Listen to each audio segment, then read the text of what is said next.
Welcome back to Trans Guy Reacts. My name is Nick. I make videos about women's basketball, collegiate and professional. And today I want to talk about Maya Moore's article that she wrote for the Players Tribune. First, before I get into this video, if you are new to this channel, please go ahead and like, subscribe, and share if you like.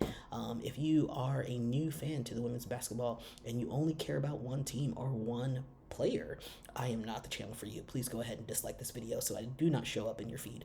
But if you are a new fan and you want to know about the history, the nuance of how the WNBA has come about and its trajectory, I'm the channel for you. So go ahead, like, subscribe.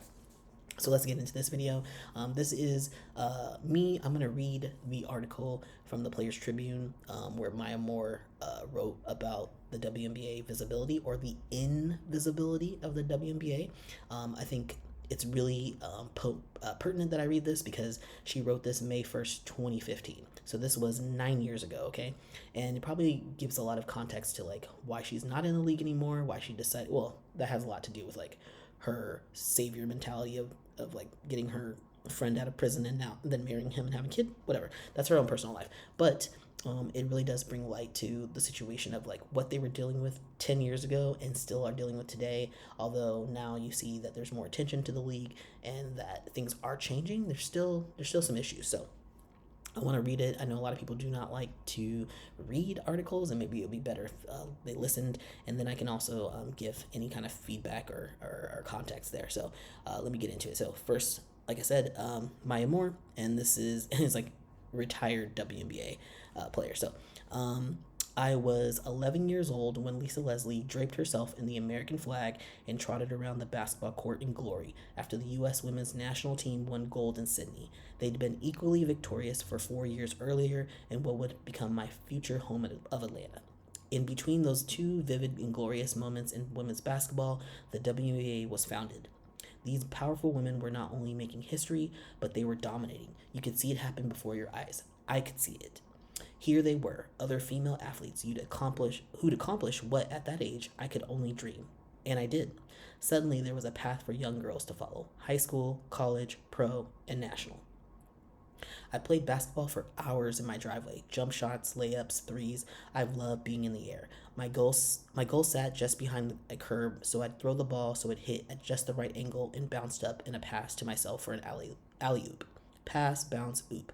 Time and again, raising the height of my rim as I grew older and stronger. Do it enough and it became something like a beat. My nose is always itchy. Sorry, y'all. There's a rhythm to the game, and I found it at a young age. My favorite player was Cynthia Cooper. I love the Houston Comets. Rest in peace. They were like the most winningest team, by the way, in the W when they were a franchise. There wasn't a WNBA team local to where I lived in Missouri, so I was a bandwagoner.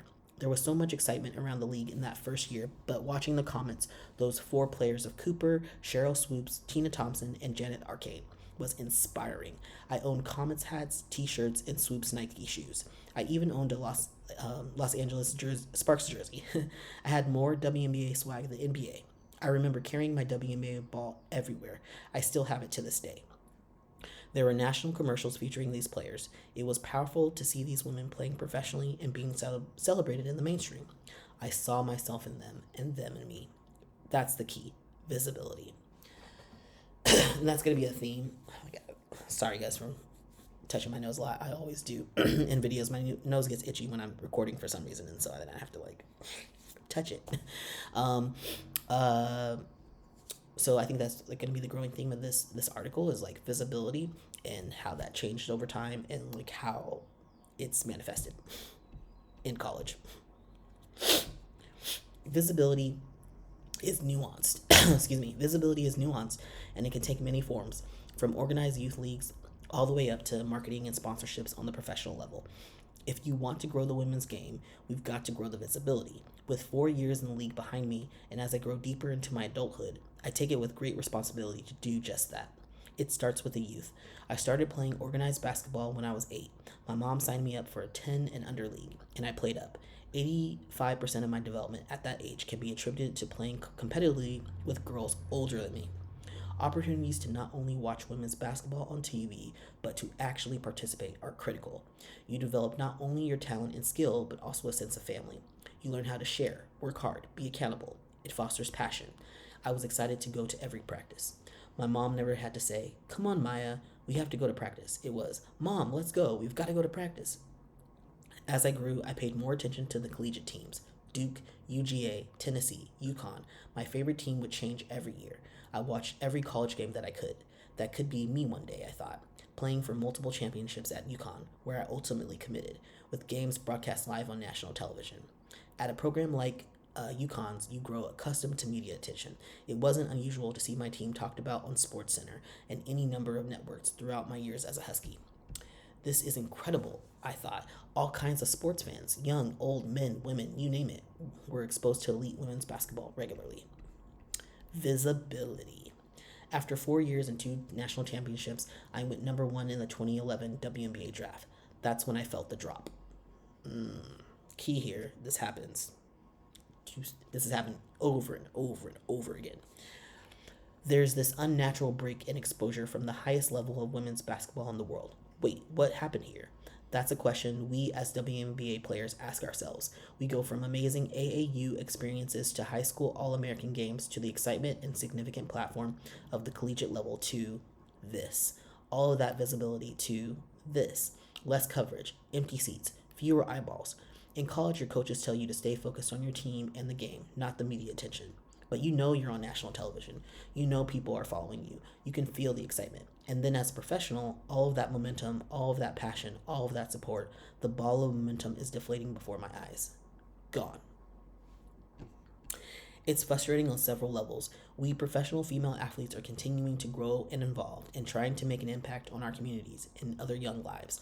All of those things we maybe didn't have time for as student athletes, and now there are fewer eyeballs to even inspire or influence because the exposure to the players and our game isn't as great. It's hard. Somewhere up the chain of command, in companies that in many ways dictate what is cool, people are making choices not to celebrate the WNBA and its players. We have a great deal with ESPN. They renewed our contract to televise a certain amount of WNBA games, which is great. It's a huge reason of why we're going to continue being successful as a league. But engaged and invested cultural influencers and partners in corporate America are crucial in elevating the profile of the WNBA. We have a product worth celebrating. Our own marketing is something that needs to improve, no question. Every player in the league knows this. The marketing needs to match our product. There should be more time and effort spent celebrating the basketball. Make the uniforms more flattering, people say. I don't want to compromise our identity as basketball players to become something that we think people will like on a superficial level. Celebrate us for the things that matter: the stories, the basketball, the character, the fiery competitiveness, our professionalism. I want someone to watch me play because of my jump shot, not my tight shorts. I remember this, so side note, I do remember people saying this a lot. It's like, just change them uniforms, make it more sexy. And it's like, ew, gross, like that's not that is not what we're trying to do. And it's super, super sexist.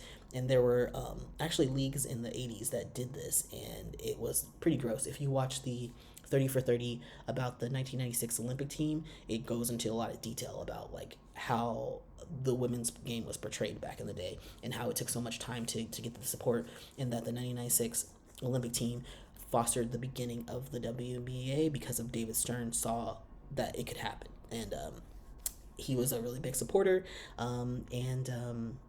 Unfortunately, when it started, it was really, really supported. And then over time, it became this like thing to make fun of because sexism is funny. Apparently, people still think sexism is funny. So back to the article. At least that's what will sustain people, the greatness of the game. Imagine if Jordan had an awe-inspiring design, but then you put on the shoe and it's a really terrible shoe. No one is going to buy those shoes anymore. A cool appearance might initially get you to buy something, but you're not going to stay if the product isn't good. We have an incredible product in the WNBA. It's amazing when you come in person and see how powerful and strong and fast the women's game is. It's beautiful and exciting, with the energy of a college game and the quality of world-class pros. We have a short season and only 12 teams, so every game is important. There aren't blowouts. Every game is competitive. And I would agree with that. Like, that's something that it's kind of, people don't understand. It's like, God, my nose is so itchy, sorry. People don't understand is how competitive the league is, and it's like very, very hard. The most competitive, the most physical, the best in the world. And people have no idea. Anyway, back to the article.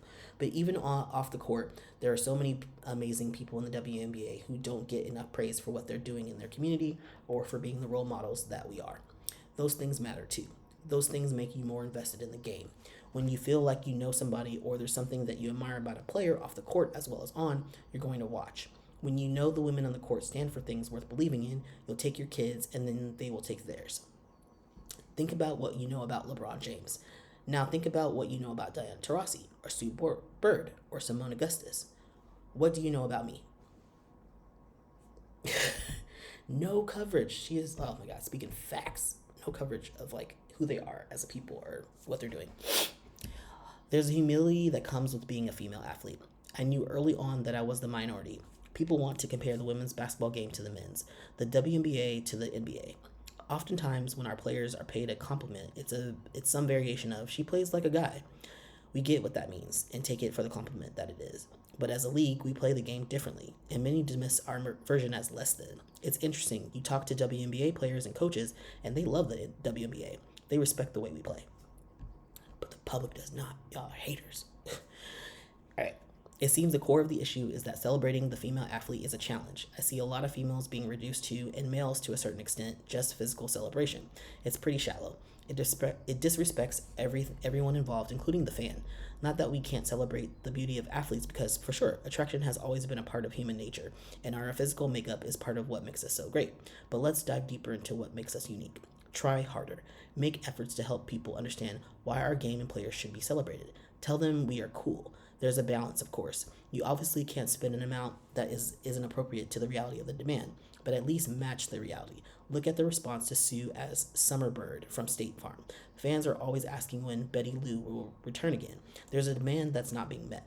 It might not be on the scale as the NFL or the NBA, but there's a want. Just meet the want and it will grow from there. Oh my God, just spitting facts she is. I hear people ask, why do we not have a Diana Taurasi shoe? Where can I buy your shoe, Maya? When you walk into a sporting goods store and even look to purchase online, why can't you not find an authentic WNBA jersey? Or why can't men find them in their size if they can find them at all?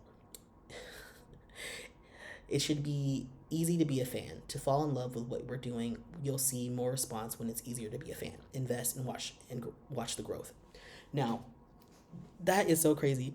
This is 2015, and even to recently, Kevon Stage, this comedian, whatever, social media influencer, he bought a South Carolina Malaysia Full Wiley jersey, and he thought it was an extra large in men. I guess he didn't double check, but it was an extra large in women's, and he made a video about it, kind of poking fun. He was like, I wasn't planning on wearing it anyway, I was just going to frame it, but the fact that it was easy for him to make that mistake, that like, that's probably very common, that there's just not any sizes for men. There's like this idea that men don't want the jerseys or wouldn't buy them, and so they don't even make them in their size.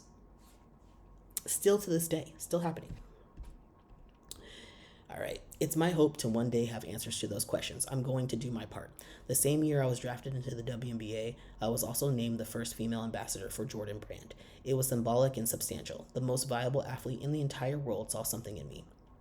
And elevated me to the platform to give back visibility and space to young female athletes everywhere. I couldn't have possibly imagined as an 8-year-old that I'd be a part of helping change basketball culture. Doing that in partnership with the man whose greatness changed basketball worldwide is mind-blowing. I also want to point out, side note, that Jordan also worked with Cheryl Swoops as the first female athlete to get a shoe. So very, very Michael Jordan does a lot of things behind the scenes. He's not a very public person, but he does give a lot back to athletes, especially women athletes. Last month, we made history together. Jordan Brand Classic hosted its first ever All-American game for high school girls. It was a big statement, but moreover, it was a tangible investment in the women's game and the visibility surrounding it. We're committed to the growth of this game and will continue to provide resources for the female athlete and fan. I'm anxious to see how this evolves beyond the game, the shoes, the apparel, and beyond. These young girls are the future of the WNBA. I want to make sure that they continue to become the reason the league is what it is, why we are role models, why we are great businesswomen. I want to keep them inspired. I think a lot about that young girl who's in her driveway practicing her moves and pretending to be Maya Moore, or Tina Childs, or Sue Bird. I'm very aware of my platform because I was that kid. I still feel that kid. I have an opportunity to encourage people and inspire, and that doesn't always have to be on the court. There seems to be a higher standard for women, but that's okay. It forces you to rise. When you rise, When your greatness is authentic, that's what captures imaginations. That's when people see you. And that's the article. So, I mean, that's a lot. That's a lot. I don't even know. Like, literally, all of those things that she said is still happening to this day. And only in the last, like, 2 years really have things started to change. And there's been better and more visibility. And that's because they finally started investing in the marketing team, like, 4 years ago, and expanded it and, like, started caring.